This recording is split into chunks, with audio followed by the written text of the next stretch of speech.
اپنی آخرت کی تیاری بھی اسی طرح کرو جیسے دنیا کے امتحان کی تیاری کرتے ہیں۔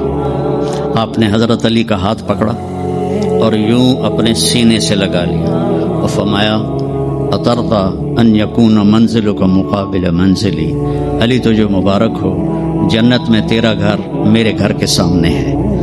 تو وہ رونے لگے۔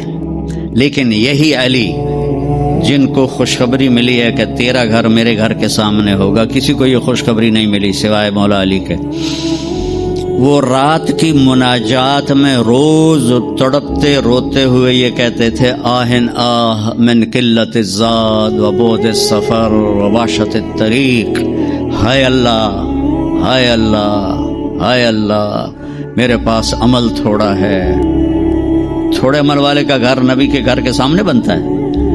میرا عمل تھوڑا ہے، رستہ تنہا ہے، کبھی دیکھا نہیں اندیکھا ہے، یا اللہ پتہ نہیں میرا کیا بنے گا۔ یہ روز کی پکار اور مناجات تھی۔ اور پھر دنیا کو کہتے الیہ تغررتی، دنیا تو مجھے دھوکہ دیتی ہے، ہی ہاتھ غری غیری، چل دفعہ ہو جا کسی اور کو دھوکہ دے، میں بتتو کی ثلاثہ، میں تمہیں 3 طلاق دے چکا۔ تو جن لوگوں نے آخرت کو بنا لیا وہ کامیاب ہیں، اور جن لوگوں نے آخرت کو نہ بنایا تو وہ کچھ بچے ہٹ بلوں کی ویسی نام لے لیا ہے، سیر کے لیے گئے کشتی کی، تو وہ کہنے لگے ملاح سے چاچا تنو کیمسٹری آمدی ہے؟ اس کہ پتر اج ہی نہ سنیا کی ہوندی ہے؟ کہ تینوں پتہ نہیں ایسی سپیریئر یونیورسٹی دے سپیریئر لڑکے ہیں، سانوں ساری کیمسٹری دا پتہ ہے۔ دوسرے نے پوچھا چاچا تو فزکس پڑھی ہے؟ کہ میرا بچہ میں تو اج ہی نہ سنے، ساری حیاتیہ بیڑی بھائی ہے۔ تو چاچا تیری ادھی زندگی چلی گئی، ادھی زندگی ختم ہو گئی، سانوں ایک اسی سپیریئر دے سپیریئر بچے، ساڑا برائٹ فیوچر۔ اتنے چھک موج آئی تے کشتی ہوئی ڈاواں ڈول۔ اس کہ پترو ترنا سکھیا ہی نے،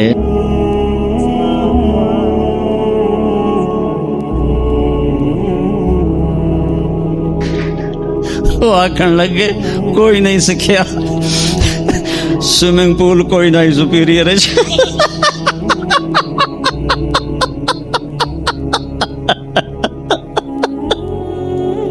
تو وہ ملا کہنے لگا پترو میری تو ادھی گئی تو تہاڈی ساری گئی۔ تو میرے بچوں مرتے وقت ایسا نہ ہو کہ تم کہہ رہے ہو ساری برباد ہو۔ اپنی زندگی، اپنے نبی کی زندگی پڑھو۔ چند تو فرائض ہیں جو میں نے ابھی پہلے گنائے ہیں، اس کے علاوہ سچ انسان کو عزت دیتا ہے، دیانتداری انسان کو عزت دیتی ہے، رزق حلال انسان کو بلند مقام باوقار بناتا ہے، اور اچھے اخلاق فرشتوں سے بھی اوپر اس کو لے جاتے ہیں۔ آپ نے فرمایا جس کے اخلاق اچھے ہوں گے میں جنت الفردوس میں گھر لے کر دوں گا۔ تو نماز کی عادت ڈالو۔ کچھ بچے جی نہیں پڑھی جاندی، کچھ دن میں کوئی ایک نماز ضرور پڑھو، جمعہ پڑھو، ایک نماز ضرور، پھر وہ 2 ہو جائیں گی، پھر وہ 3 ہو جائیں گی، پھر وہ 4 ہو جائیں گی، پھر وہ 5 ہو جائیں گی۔ میں نے جتنوں کو بھی یہ نسخہ بتایا وہ سارے اللہ کے فضل سے، گورنمنٹ کالج میں میرا تھا ساتھی، تو وہ پھر شفٹ ہو گیا انگلینڈ، تو کوئی 40-45 سال بعد اس سے ملاقات ہوئی، یہاں پاکستان آیا ہوا تھا۔ تو میں نے کہا کہ نماز پڑھتے ہو؟ کہنے کا نہیں۔ جمعہ؟ کہنے کا نہیں۔ تو میں نے کہا اچھا ایسا کرو، ایک نماز شروع کر دو اور ایک جمعہ شروع کر دو۔ یہ ایک فرد کا واقعہ نہیں، ایسے میں ہزاروں بچوں پر بچیوں پر تجربہ کر چکا ہوں، اور وہ 5 وقت کے نمازی بن گئے۔ تو 2 دن کے بعد فون پہ بات ہوئی تو کہنے لگا یار تو میں نے ایک دسی آئی، میں تو 5 شروع کر دی تھی۔ وہ ڈرنکنگ بھی کرتا تھا، کالج کے زمانے میں بھی کرتا تھا۔ کہنے لگا لو جب میں نے نماز شروع کی تو میں نے کہا میری توبہ، میں شراب کو بھی ہاتھ نہیں لگاؤں گا۔ نماز ایسی چیز ہے اپنی زندگی، اگر کسی کے لیے رخصت ہوتی تو حضرت امام حسین علیہ السلام کے لیے رخصت ہوتی میدان کربلا میں، لیکن کیا جنت کے سردار، جنت کے نوجوانوں کے سردار، اور جنگ سے پہلے اونگ آ گئی اور آنکھ کھلی تو مسکرانے لگے۔ تو بہن زینب علیہ السلام نے پوچھا یہ کوئی ہنسن دا ٹائم ہے، اتنی تو مصیبت آئی کھڑی؟ کہا بہن اللہ کے نبی خواب میں آئے ہیں، فرما رہے ہیں بیٹا میں لینے کے لیے آ چکا ہوں۔ تو اب یہ نماز نہ پڑھتے تو ٹھیک تھا، اتنا تو قتل و غارت چل رہا تھا، لیکن جو ہی ایسے سورج ڈھلا تو آپ نے زہیر تھے آپ کے رائٹ سائڈ پر جھنڈا اٹھانے والے، اور لیفٹ پر تھے حبیب، اور درمیان میں تھے عباس اپنے بھائی۔ تو آپ نے زہیر کو بلایا، کہا یہ شمر سے کہو تھوڑی دیر رک جاؤ میں نماز پڑھ لوں۔ تو زہیر نے شمر سے کہا، تو شمر نے کہا ہم جنگ نہیں روکیں گے، ہم سر اڑائیں گے۔ تو انہوں نے واپس آ کر کہا جی وہ انہوں نے جنگ روکنے سے انکار کر دیا ہے، اللہ کی قسم اب ان کے لیے کھلی اجازت تھی کہ یہ چھوڑ دیں اور سر کٹا دیں، لیکن آپ نے فرمایا سر کٹ سکتا ہے، نماز نہیں چھوٹ سکتی۔ آپ نے کہا آدھے لڑو آدھے نماز پڑھو۔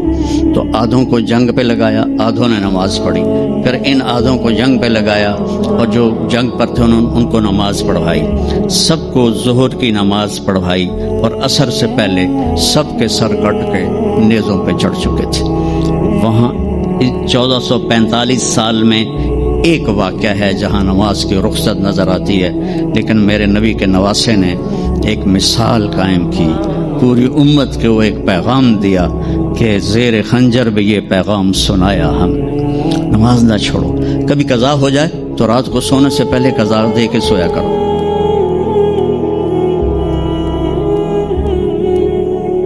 آپس میں کوئی لڑے ہوئے ہو تو کم از کم آج اتنی میری مان کے اٹھنا کہ صلح کر لینا۔ یہ کوئی بچیاں آپس میں کسی سے بول چال بند ہو، یا آپ بچوں کی آپس میں کوئی بول چال بند ہو تو ایک دوسرے کو معاف کر دینا، اس سے آپ کے دلوں میں علم کی روشنی زیادہ آئے گی۔ آپ کے دل میں بغض ہوگا تو علم آئے گا نہیں۔ تو اگر اپنے حافظے کو اچھا کرنا ہے، اگر اپنے حافظے کو، تو دل سے سب کی نفرت نکال دو، اور پیٹ بھر کے کھانا نہ کھاؤ، اور اپنی نظروں کی حفاظت کرو۔ آپ کا حافظہ 16 سال والا رہے گا 70 سال تک۔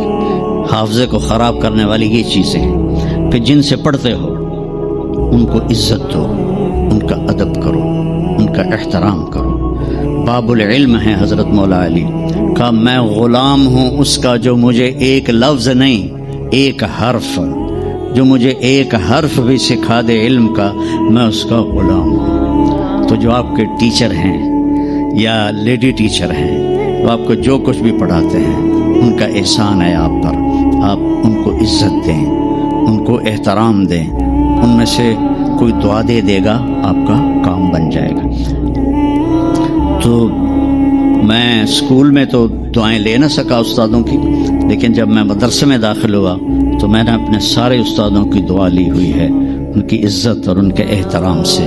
تو چونکہ آج کل بہت زیادہ آزاد ماحول ہو گیا ہے تو اپنے ٹیچر کو ایزی لیتے ہیں کہ کوئی ان کی بےعزتی کر دے، کوئی ان کے آگے بگڑ جائے تو اس کو برا نہیں سمجھا جاتا۔